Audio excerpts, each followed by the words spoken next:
Sekarang saya berada di Saigon, namanya sekarang Ho Chi Minh City.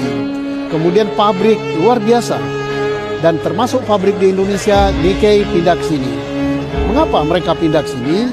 Pertama, di sini ada kepastian hukum, nggak kayak di Indonesia, izinnya susah benar. Kedua, perizinan gampang. Ketiga, tanah tidak bersengketa. Tanah dikuasai oleh negara.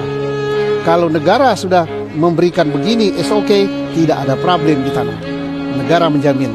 Ya kalau kita sertifikat bisa tumpuan, bisa 2, bisa 3 gitu. Nah, itu yang menyebabkan orang tidak yakin gitu, males gitu.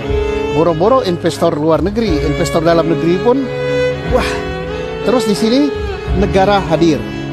Saya tanya, apakah di sini ada gangguan preman kayak di Indonesia atau gangguan-gangguan lain? Dia katakan tidak. Kalau ada gangguan, kita tinggal lapor kepada aparat yang akan datang dan langsung orang itu diciduk. Jadi nikmat sekali berusaha di sini, nikmat sekali investasi di sini.